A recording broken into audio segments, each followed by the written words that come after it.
দাবি আবু বকর, ওমর, উসমান, আলীর তরিকাতে নামাজ পড়লে নামাজ হবে না, নবীর তরিকায় নামাজ পড়তে হবে। কথাটা একটু বোকামি হয়ে গেল।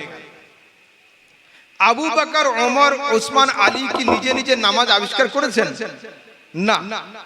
নবী সাল্লাল্লাহু আলাইহি ওয়াসাল্লামের উপরে ওহী আসলো, আকিমুস সালাত, নামাজ কায়েম করো।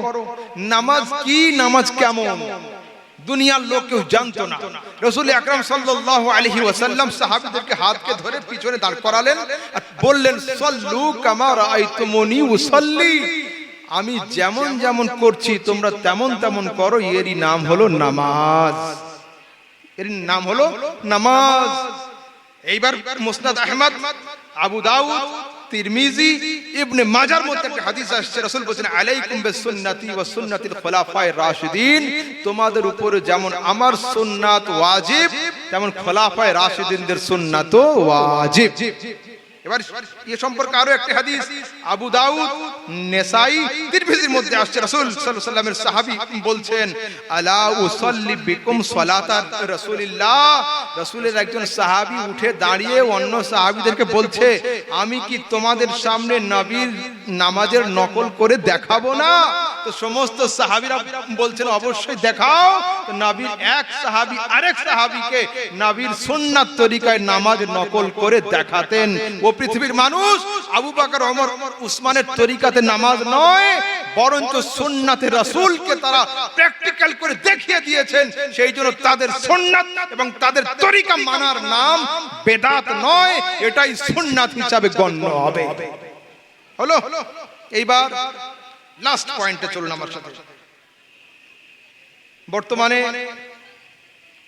আমার যুবকরা, তোমাদের মাথাতে একটা প্রশ্ন আসছে, কোরআন তো একটা, হাদিস তো সেইগুলোই, নবী তো মুহাম্মদ সাল্লাল্লাহু আলাইহি ওয়াসাল্লাম, আল্লাহ একজন, ঠিক আছে, তো আমাদের মধ্যে এত মতবিরোধ কেন?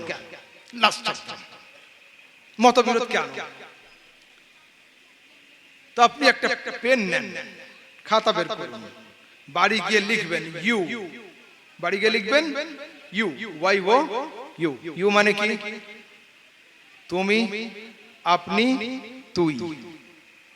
যদি আমি আমার টিচারকে লিখি ইউ আর মাই টিচার, তার অর্থ হবে আপনি আমার শিক্ষক। যদি আমি আমার ছাত্রকে লিখি ইউ আর মাই স্টুডেন্ট, তার অর্থ হবে তুমি আমার ছাত্র। আর যদি আমি আমার ছোট ভাইকে লিখি you are my younger brother, তার অর্থ হবে তুই আমার ছোট ভাই। একটা ইউ তিন জায়গায় গিয়ে তিন রকমের অর্থ দেয়।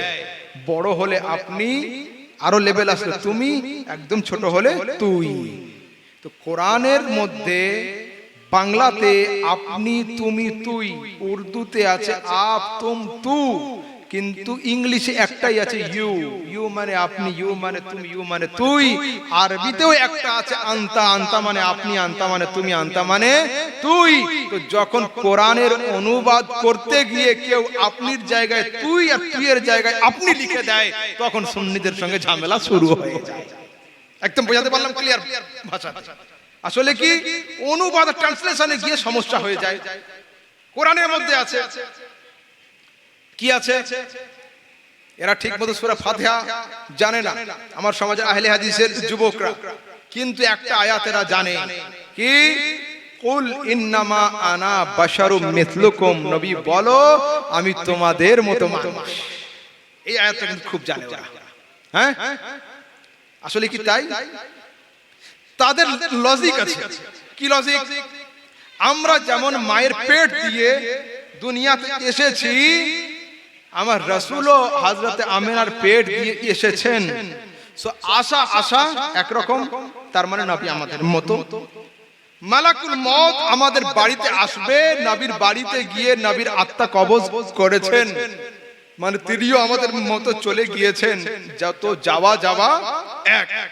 তাদের দাবি কি? আশা আশা এক, যাওয়া যাওয়া এক। এখন আমি আপনাদের বোঝাবো আশা আশা এক নয়, যাওয়া যাওয়া এক নয়। বহরমপুর থেকে অনেক লোক ট্রেনে ওঠেন না, তাই তো? লাইন দিয়ে টিকিট কাটলেন বহরমপুর, সিট পাবেন কি কনফার্ম? অনেক সময় সিট পাচ্ছেন, অনেক সময় সিট পাচ্ছেন না। বেলডাঙ্গা গিয়ে একজন নামলো, আপনি সিটটায় বসলেন। আপনি লাইন দিয়ে টিকিট কেটে ট্রেনে উঠলেন, সিট পেলেন না। দুইজন লোক বিনা টিকিটে ট্রেনে উঠলো, সিট তাদের জন্য অপেক্ষা করছিল। কারা? ড্রাইভার আর গার্ড। এরা কি টিকিট কাটে? কিন্তু ওরা মানুষ। তো একজন লোক জিজ্ঞাসা করছে, ওরা মানুষ, আমি মানুষ, ওরা বিনা টিকিটে ট্রেনে উঠলো, সিট খালি ছিল, আর আমি টিকিট কেটে উঠলাম, সিট পেলাম না কেন? বললাম যে হ্যাঁ অবশ্যই মানুষ, কিন্তু ট্রেনে ওঠার সময় দুইজনের পজিশন আলাদা। তুমি ট্রেনে উঠেছো অ্যাজ এ প্যাসেঞ্জার, তারা ট্রেনে উঠেছে অ্যাজ এ ড্রাইভার। আর একটু ক্লিয়ার করে দিই। একদিন সমুদ্র পথে জাহাজে করে আমি আর আমার ভক্ত যাচ্ছি। আমরা টিকিট কেটে জাহাজের নিচে সিট বাই সিট বসে গেলাম। তিনজন লোক হাতে কম্পাস নিয়ে আমাদের মাথার উপরে কাছের ঘরে উঠলো। बिहारी ছিল একজন, বলছে हजरत ये कैसी बात हो गई, हम टिकट बनवा के नीचे बैठ गए, बगैर टिकट के ऊपर कैसे चढ़ा? আমরা টিকিট নিয়ে নিচে সিটে, ওরা বিনা টিকিটে মাথার উপরে উঠে বসে আছে কি করে? আমি বললাম যে হ্যাঁ ওরা মানুষ, আমরা মানুষ একই, কিন্তু জাহাজে ওঠার সময় নিয়ত আলাদা। আমরা জাহাজে উঠেছি পার হওয়ার জন্য, ওরা তিনজন জাহাজে উঠেছে পার করানোর জন্য। ও পৃথিবীর মানুষ, ये দুনিয়া হলো একটা সমুদ্র, দুনিয়া সমুদ্র, ইসলাম হলো জাহাজ। ইসলামের জাহাজে আমরাও উঠেছি, ইসলামের জাহাজে নবীরও আগমন হয়েছে। পার্থক্য হলো এই, আমরা জান্নাত যাওয়ার জন্য, নবী জান্নাতে নিয়ে যাওয়ার জন্য। বুঝাতে পারলাম? ড্রাইভার প্যাসেঞ্জারের মতো নয়, প্যাসেঞ্জার ড্রাইভারের মতো নয়। যদি তাই হবে তো জলঙ্গি থেকে বহরমপুর যাওয়ার সময় সবার চোখ কি খোলা থাকে? আধ ঘন্টা বাস চলার পরে কে চালায় বাস? মানুষ। তো যদি একজন প্যাসেঞ্জার বলে যে আপনি তো আমার মতোই মানুষ, আমি আধ ঘন্টা চোখ বন্ধ করলাম, আপনিও 5 মিনিট চোখ বন্ধ করেন, কি হবে?